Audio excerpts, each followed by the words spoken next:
ভাই এইবার যাওয়ার লিগে আসি নাই, এবার একদম থাইকা যাবো, পুরা শহরে হয়ে যাবো, কাজ কাম খুঁজে লমু, একদম তোমাগুলোকে এক পরিবার হয়ে থাকুম। ওয়াও, খুব ভালো খুব ভালো। তুমি তো আমাদের দুজনকে অনেক বড় সারপ্রাইজ দিলে রাজা। তুমি নিশ্চয়ই অনেক খুশি হয়েছো। ভাবি কি ভয় পাইতেছেন নাকি? আমরা কিন্তু জায়গা দখল করতে আসি নাই। আরে কি কও না গো এসব কথাবার্তা, ভাই বাড়িতে আইছে, আসার পর তো পুরো বাড়ির পরিবেশটাই বদলে গেছে গা। ঠিক আছে, তোমরা বসো, আমি আসছি। হ্যাঁ রনি, একটু শুনে যাও। জানলে ঠিকই রান্না টান্না তুই তো। আচ্ছা ঠিক আছে, তাহলে নাস্তাই খামু, কিন্তু আমার নাস্তার লগে ভাবির কয়েক বালতি পানি দিতে, জুবরাজের গলা শুকায় গেছে। সে কোনো লাভ নেই। দেখো আমি তোমাকে ক্লিয়ার বলে দিচ্ছি, এই গেঁয়ো ভূতগুলো যদি একই ছাদের নিচে আমার সাথে থাকে, তাহলে আমি এই বাড়িতে থাকবো না। প্রয়োজনে আমি বাবার বাড়ি চলে যাবো। তুমি একটু শান্ত হও তো রেখা, ওরা মাত্র এসেছে, একটা দুইটা দিন থাকুক, আমি ওদেরকে বুঝিয়ে বলছি। আরে ওর কি কোনো কিছুর অভাব আছে নাকি? হ্যাঁ, ওদের মতো লোক কি ঢাকা শহরে এসে থাকার মতো নাকি? ওদের জায়গা জমি কোনো কিছুর অভাব নেই। আমি ওকে কতবার বলেছি না শহরে এসে কিছু করতে, অলওয়েজ তো বলেছে যে এই ইট কাঠ পাথরের মধ্যে ও মানুষ হিসেবে কিছু করতে পারবে না, ওর পক্ষে কিছু করা অসম্ভব। একদিন, 2 দিন, তারপর 1-2 সপ্তাহ, তারপর 1-2 মাস, পরশুদিন তুলির জন্মদিন, সোশ্যাল মিডিয়াতে কভারেজ হবে। আমি কাদেরকে পরিচয় করিয়ে দেব? হ্যাঁ, এই গেঁয়ো ভূতদেরকে? আমার মান সম্মান কিছু থাকবে? তাও যদি তোমার আপন ভাই হতো। তারপর একটা কথা ছিল, সে তোমার সৎ ভাই।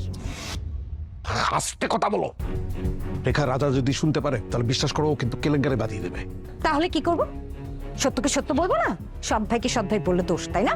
এই একটা শব্দ সৎ ভাই, এটা শুনলে না মানে মাথায় রক্ত চিরিক দিয়ে ওঠে। আমার কাছেও বিষের মতো, রাজার কাছেও বিষের মতো। আমার কাছে ভাই মানে ভাই, ও আবার ছোট ভাই, কিন্তু ও সবকিছু করেছে জীবনে বড় ভাইয়ের মতো। আমি কলেজে পড়াশোনা করেছি, ও খেতে হাল চাষ করেছে, আমি কোচিং করেছি, ও জমি বিক্রি করে সেই খরচ দিয়েছে। হ্যাঁ, আজকে আমি যে দাঁড়িয়ে আছি না রনি, এই জায়গায় পুরোটাই রাজার অবদান। সেটা তোমার মাথা ব্যথা, তোমার ভাইয়ের মাথা ব্যথা, আমার না। আমার সন্তান আছে, আমার পরিবার আছে, আমার সম্মান আছে, আমার সমাজ আছে। তোমার এই সমস্ত থার্ড ক্লাস মার্কা ভাই নিয়ে আমি পড়ে থাকতে পারবো না। ছাগল এলো কোত্থেকে? তুলি, তোমাকে আমি ডাকছি, এখানে কি করছো তুমি? হ্যাঁ, তোমাকে না নিষেধ করেছি ছাগলের কাছে আসবে না? চলো বাসায় চলো এক্ষুনি। যত সব এই আনকালচার লোকগুলোর সাথে থাকতে থাকতে তুমি একটা আনকালচার হচ্ছ। মা, এভাবে কথা বলতে হয় না। তোমার মেয়ে তো শহরে থাকে, ও তো কখনো ছাগল দেখেনি, তাই একটু খেলা করছিল, ছাগলের সঙ্গে আদর করছিল। আর বলবেন না আন্টি, আমার হাজবেন্ডের কিছু গেস্ট এসেছে গ্রাম থেকে, গেঁয়ো ভূত কতগুলো, নিজেরা তো এসেছেই, আবার এই ছাগলটাকেও সাথে করে বেঁধে নিয়ে এসেছে। মা, এই গেঁয়ো ভূত টুত এসব কোনো মানুষকেই বলবে না। আমরা সবাই গ্রাম থেকে উঠে এসেছি, গ্রামের গেঁয়ো ভূতরা চাষাবাদ করে বলেই কিন্তু আমরা ভাত খেতে পাই, সুস্থ থাকতে পারছি। একটাবার ভাবো তো মা, তারা যদি হাত গুটিয়ে এই শহরে এসে বসে থাকতো, তাহলে আমরা খাবারটা কোথায় পেতাম? নাই কি করুম ক, যেখানে মানুষের থাকার কথা ওই জায়গায় সব বিল্ডিং হয়ে গেছে। এই জন্যই আমি ঢাকা শহরে আইতে চাই নাই, খালি তোর আর পরের ভবিষ্যতের কথা চিন্তা করে ঢাকা শহরে আইছি। খা, পেটটা ভরে খা। তুমি বুঝি এই ছাগলের মালিক?